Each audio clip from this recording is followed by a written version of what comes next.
Kamu pernah nggak sih lagi nyetir atau naik motor, terus tiba-tiba dari kejauhan kamu ngeliat mobil pick up besar.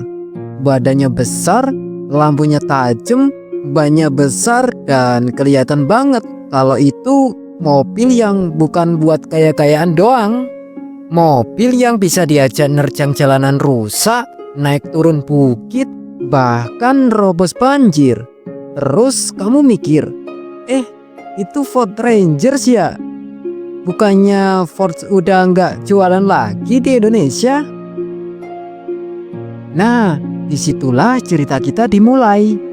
Ford itu merek yang punya sejarah unik banget di Indonesia. Dia datang pelan-pelan, sempat berjaya banget, lalu pergi ninggalin jejak yang sampai sekarang masih bikin orang kangen, dan akhirnya balik lagi, walau dengan cara yang berbeda. Tapi sebelum kita ngomongin soal kembalinya Ford, yuk kita mundur jauh dulu ke belakang, ke masa saat mobil itu bukan barang biasa kayak sekarang, ke masa ketika orang Indonesia masih melihat mobil sebagai simbol kemapanan. Jika kalian suka konten seperti ini, jangan lupa like dan subscribe ya. Jadi ceritanya sekitar akhir tahun 1970-an sampai awal 1980-an, Ford mulai masuk ke Indonesia. Tapi belum lewat jalur resmi seperti sekarang ini, masih diimpor lewat importir umum. Dan waktu itu belum banyak yang tahu tentang mobil buatan Amerika, apalagi Ford, yang kesannya terlalu besar, terlalu boros, dan terlalu berbeda sama selera orang Indonesia yang lebih suka mobil yang kecil dan irit. Ya bener banget, tahun 70-an itu ekonomi Indonesia masih ngos-ngosan. Pendapatan per kapita rendah, kredit mobil belum semudah sekarang, dan mobil itu udah kayak barang mewah yang cuma segelintir orang bisa punya. Jadi ya wajar aja orang lebih milih mobil yang murah dibeli dan murah diurus.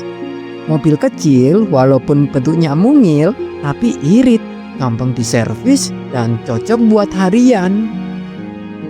Terus masalah bensin. Tahun 1973 dunia dihantam krisis minyak. Dan dampaknya harga BBM naik banget. Akhirnya orang lebih milih mobil kecil kayak Datsun atau Civic ya karena irit banget. Sementara Ford yang mesinnya gede, cc-nya tinggi, dan lahir dari kultur Amerika yang suka tenaga gede, ya udah pasti boros BBM. Ibaratnya Datsun cuma minta ngopi, Ford butuh makan rendang 1 piring tiap jalan 10 kilo. Gimana nggak mikir 2 kali? Terus kamu harus ingat juga kondisi jalan di Indonesia waktu itu. Masih banyak yang sempit, rusak, belum beraspal, dan tempat parkir juga minim. Mobil kecil itu kayak ikan kecil di selokan. Gesit, gampang nyalip, dan cocok buat segala medan. Mobil gede ya cakep sih, tapi ya ribet. Mau parkir susah, nyalip beca aja minggir 2 kali. Belum lagi soal servis dan spare part. Mobil Jepang udah punya jaringan bengkel yang makin nyebar. Mekanik kampung pun bisa bongkar. Tapi Ford susah. Bengkelnya nggak banyak. Spare partnya langka dan mahal. Mesti nunggu kiriman dari luar negeri. Gimana mau tenang, baru mogok dikit aja kepala udah panas duluan. Nah, di saat kayak gitu, mobil Jepang masuk dan langsung ambil hati rakyat Indonesia. Toyota, Datsun, Honda, mereka ngasih mobil yang pas buat dompet orang Indonesia. Irit, gampang diurus, tahan banting, dan yang paling penting cocok sama kebutuhan lokal. Sementara Ford tetap idealis, bawa mobil dengan gaya bule besar, mewah, tapi nggak nyambung sama kondisi jalan, cuaca, dan gaya hidup orang Indonesia yang kurang cocok. Tapi yang menarik, justru Ford waktu itu datang dengan Ford Laser, mobil sedan kecil hasil kerjasama mereka sama Mazda. Jadi meskipun merek Ford, rasanya kayak bawa mobil Jepang, nyaman, praktis, dan cocok buat keluarga kecil di kota. Nah, dari situ mulai banyak orang yang penasaran. Ini Ford mobil Amerika tapi kok enak juga dipakai harian ya? Kamu sendiri pernah lihat Ford Laser tua nggak? Yang bodinya masih kotak klasik tapi mesinnya bandel banget. Lanjut ke akhir 1990-an. Ford mulai serius banget di Indonesia. Mereka mendirikan PT Ford Motor Indonesia dan mulai pasarkan mobil secara resmi lewat jaringan dealer dan showroom, dan dari situlah lahir era keemasan Ford Indonesia.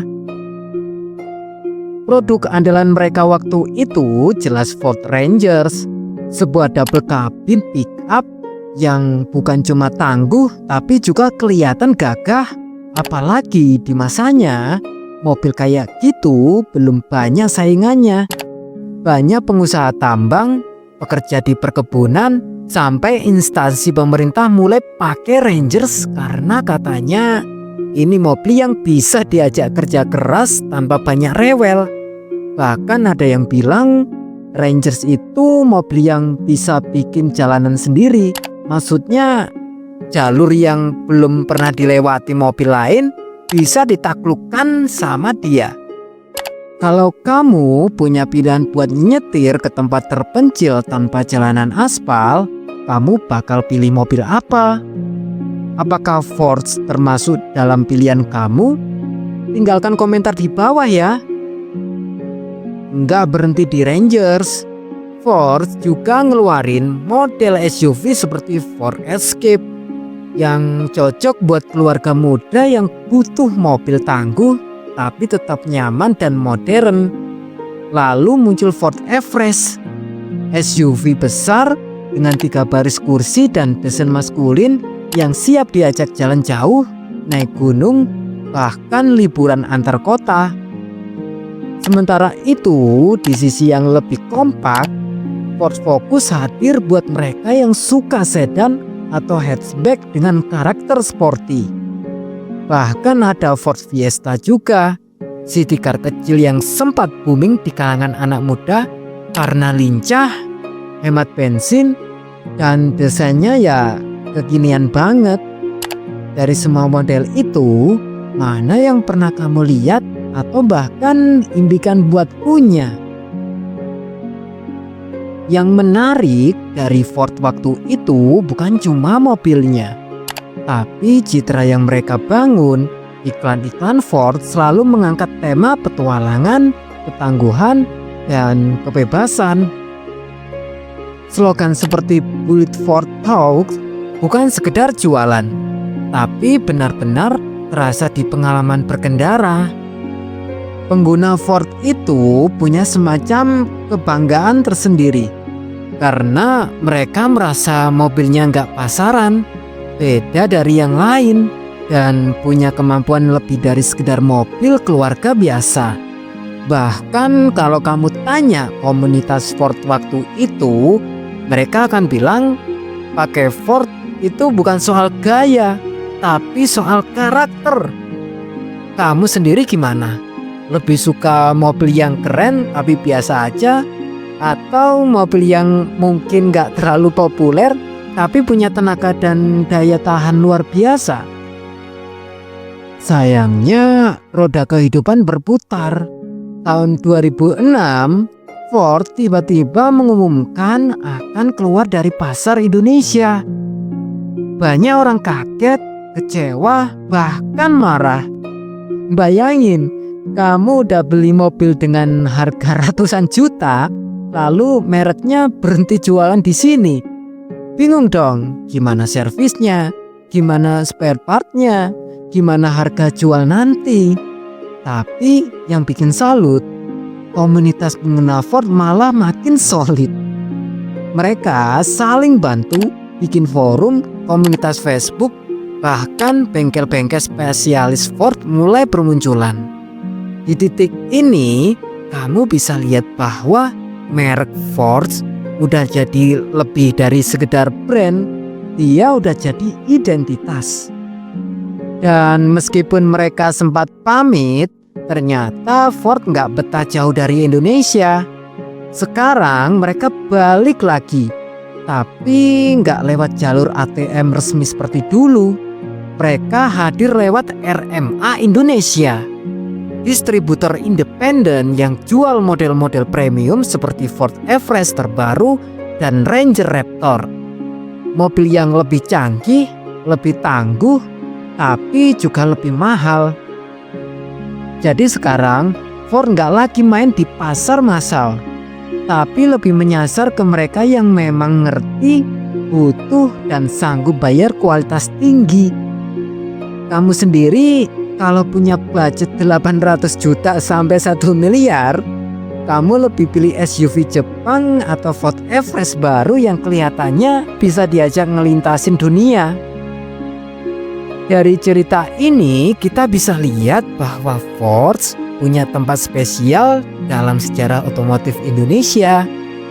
Mereka tumbuh karena kualitasnya, berjaya karena karakter, sempat pamit karena strategi global, tapi tetap bertahan di hati para penggunanya. Karena Ford bukan cuma soal mesin dan roda, tapi soal bagaimana sebuah mobil bisa jadi bagian dari hidup penggunanya. Mobil yang gak cuma dipakai, tapi juga dicintai.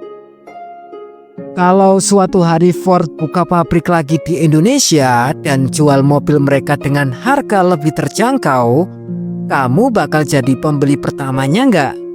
Atau kamu termasuk yang masih setia sama mobil Jepang karena after sales-nya lebih gampang? Tulis di kolom komentar ya.